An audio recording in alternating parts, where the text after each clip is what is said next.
Can an AI app replace your coach and potentially save you thousands of dollars? Well, that's what we're gonna find out today. What's up guys, welcome back to Gladiators Tribe. My name is Grisha and today we're once again partnering up with our friends from SwingVision to do a mid-depth review, because an in-depth review would be way too long of a video, of the SwingVision app and find out whether or not it can fully replace your coach or at least partially do so. And in order to do that, we're actually going to be heading out to one of the most luxurious tennis clubs or tennis facilities that I've ever been to or played on courts of, and we're going to be playing on one of the most beautiful indoor courts, at least on camera, that I've ever filmed, I think. And honestly, I just can't ignore the growth in popularity of tennis in the last year or so, because like everyone seems to be playing tennis lately, and all of the new clubs that are being built, you know, the little tennis cafes with these kind of like Wimbledon seats, and like just the aesthetic of tennis has just gone on a whole nother level, which I'm absolutely loving. All the girls are playing tennis, which makes our sport even more beautiful than it used to be. And I am kind of getting off track here. Let's stop flexing with the facilities we're going to be playing on and get to the review. So today we'll be doing a casual 1 hour long practice and have SwingVision recording the entire thing. We'll be going over all of the modes that exist in the app, including rally, serve practice, and match play. And the only one that we're not going to be covering today is the ball machine, because I want to save that one for later because I have something exciting planned. But now it's time to warm up and check out the rally mode. So the rally mode is pretty much the mode you can choose if you're warming up, doing control exercises, or just casually playing without a specific goal. As you can see, we start the warm-up as usual, doing a few controls in the middle at first and then switching to the cross courts. What you notice right away is what I absolutely love about SwingVision is that it only leaves the actual rallies, no dead footage of us talking, walking, or picking up the balls, which is always super annoying to skip when you're watching over the footage. So it only leaves the actual highlights of the play. As you can see, the immediate stats you get from SwingVision as you're watching the actual highlights is your placement on court, the shot placement, the speed, and the type of the shot you're hitting, which is already pretty cool. Not just for the actual game improvement, but also to post on your social media. As you can see now, I've approached the net and SwingVision can identify that I'm hitting volleys now and will track my volley performance, keeping in mind all the net game nuances that exist and not think that it's just a forehand or a backhand that I'm hitting close to the net. The warm-up is over and now let's take a look at all of the stats that we managed to collect in the 20 or so minutes of warming up. So if you click on our session, you can see all of the rallies and the highlights, and as I said, the very useful feature that it only picks the actual highlights and the actual tennis playing. If we scroll a little further and check out the shot stats, we get the sort of like, you know, the basic information.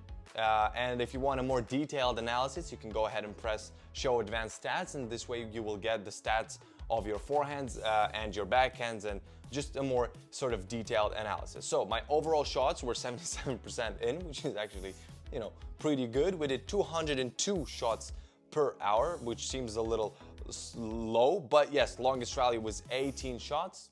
I guess it's okay. 61% of the rallies were above 5 shots, and you get the point. As you can see, it also would have tracked the serves if I would have served any serves, but I didn't, so it says that, you know, I didn't serve anything. No stats on the serves. We'll get to the serve a little further. And here, as I said, we get the more detailed analysis of the forehand against the backhand. And as you can see, for some reason, I've made more mistakes playing cross-court than down the line. I guess it's just because I made more cross-court shots. But yeah, there you go. These are all of the stats you get.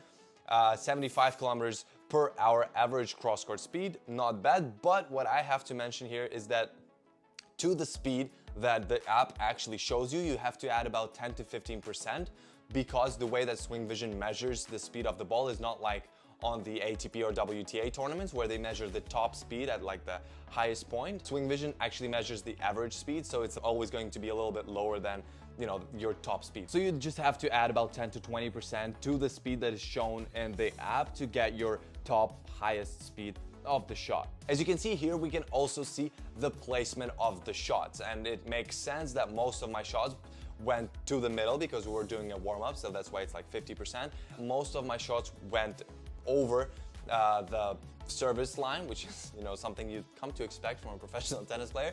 But you never know. But it's nice to see that most of my shots are actually flying pretty deep. And then you can also see your placement on court while you're taking the shot. I would say that it's actually a lot more useful to see them in kind of like a progression. So if you actually track yourselves and compare the results based on, several trainings, you will actually see certain stats improving as you go. Or, if you're working on something, if you're changing the grip or if you're changing the technique, your forehand might, lose the speed or lose the consistency or whatever. But it's just something that you're gonna be able to track, as well as your positioning and the depth of the shots and the placement of the shots, which is something that I personally really like about SwingVision. By the way, Glads, if you feel like trying out SwingVision, the link to get it is going to be down in the description below. And if you sign up to their 1-year plan, you will also get the SwingVision stick for free, which is one of the most useful ways of hanging up your phone to get the optimal angle and the optimal results from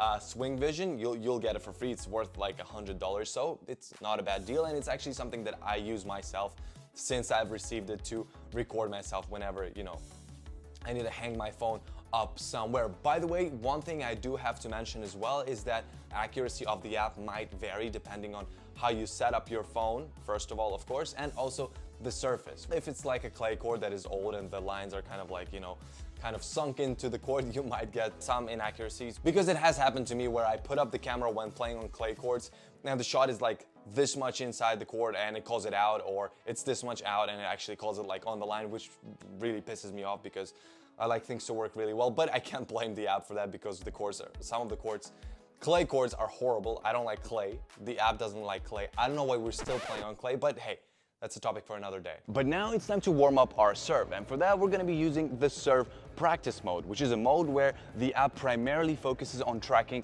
your serve, the consistency, the placement, and the speed. And then it also gives you advice based on the footage that it has got. Now, it also has the goal mode, which basically allows you to choose the specific area of the service box where you would like to practice the serve, and then it just calls it in or out based on whether or not you're actually putting the serve in. But now, let's go ahead and start the warm-up. As I said, since we're not practicing our serves and just doing a warm-up, I didn't enable the target practice mode and just told SwingVision to call out the balls that just don't go inside the service box. I wasn't serving too good, by the way, on that day, but don't mind my excuses. By the way, Glads, if you want a more in-depth review of this particular function of SwingVision, the serve practice mode, check out the video that I posted like a month ago over here where I served 1,000 serves over 10 days. That's like 100 serves every single day, tracking them with SwingVision and actually playing a tournament in the end of the challenge to see the progress and how my serve has improved in those 10 days. The results are actually pretty crazy. It's a very cool video, and thanks to SwingVision, I was actually managing to track the performance and actually see the improvement in numbers, which was really cool. But yeah, that's gonna be up over there, as I said. Now though, let's go ahead and check out the stats that we've collected in the 35 serves that I served during this warm-up. 35 serves is a lot for a warm-up, but hey, I guess I like to warm up my serve well. But yeah, let's go ahead and check the shot stats. 43 shots in, pretty bad. Not gonna argue with you guys. 43% of the serves in is not the best, but hey, it is what it is. 63% of the serves in the advantage side went in and 37 in the deuce. Average serve speed was 175 kilometers an hour. If you add 10 to 15% to that, it's not a bad average serve speed. And for some reason, I served way faster to the advantage side than I did to the deuce side. But hey, clearly SwingVision will not be able to replace your coach in terms of, someone who can actually teach you how to serve.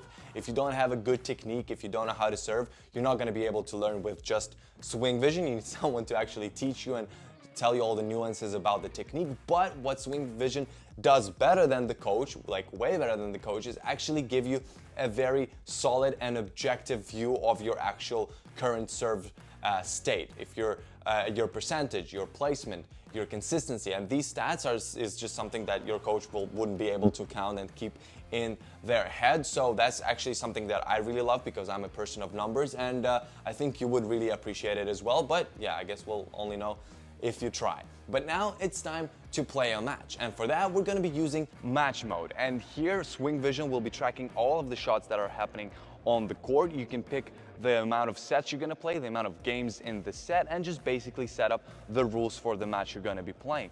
One little thing that's missing for me is the ability to choose a tiebreak or a super tiebreak. So if you wanna play a tiebreak or a super tiebreak, don't choose match play, choose the rally mode, because yeah, it just doesn't have that function available right now, but that's something that SwingVision is gonna fix with a future update, so don't worry about that. But now it's time to play the match.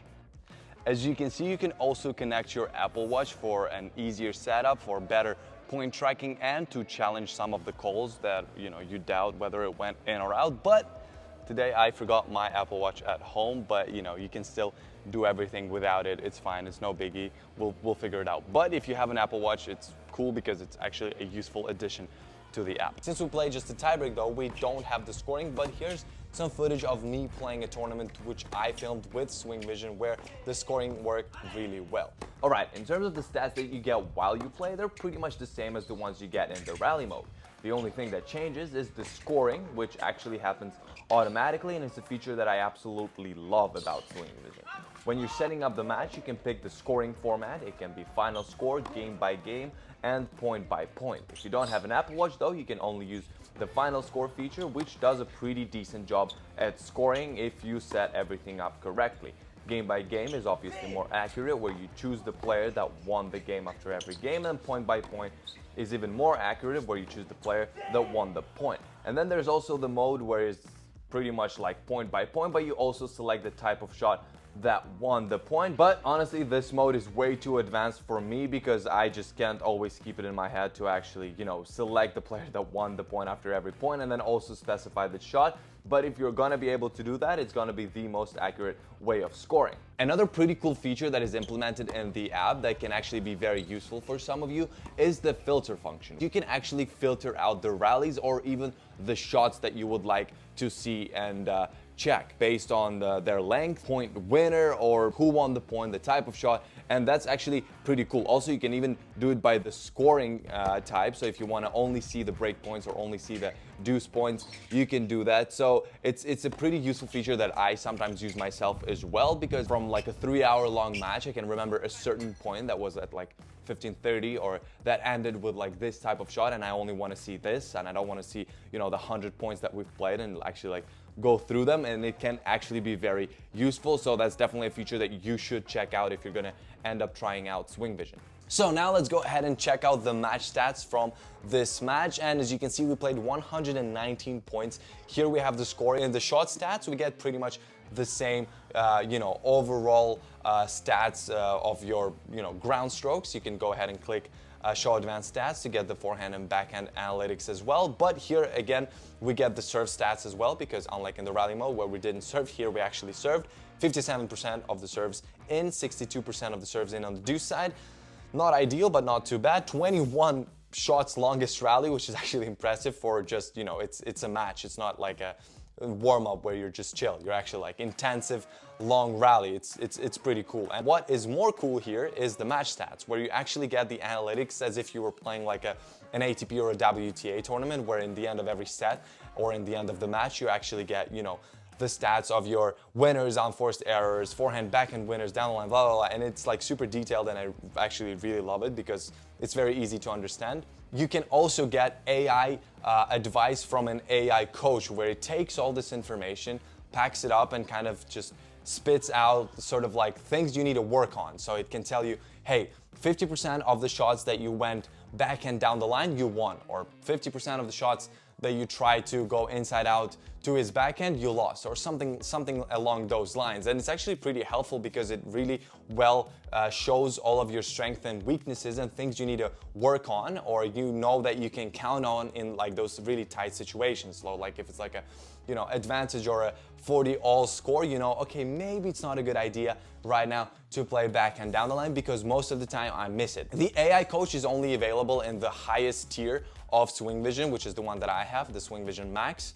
But hey, even without it, there's a lot of other functions available in the app which are super, super useful, and you can do a lot of things with. So there you have it, Glads. Let's go ahead and come back to the initial question that we asked in the beginning of the video. Can SwingVision replace your coach? And the short answer to this question is obviously no, because it can't. But To the question of whether or not it can partially replace your coach, the answer is definitely yes, because SwingVision can do certain things that a coach simply can't do because they're a human and they just can't keep so much information in their head. And I guess the best scenario for anyone would be to kind of combine a coach and SwingVision, because these stats are actually very, very useful for the coaches as well, kind of like a man and machine kind of, working together. I really hope that you've enjoyed this video. If you did, feel absolutely free to hit that like and subscribe and hit the bell to not miss the future video that I'm planning with SwingVision and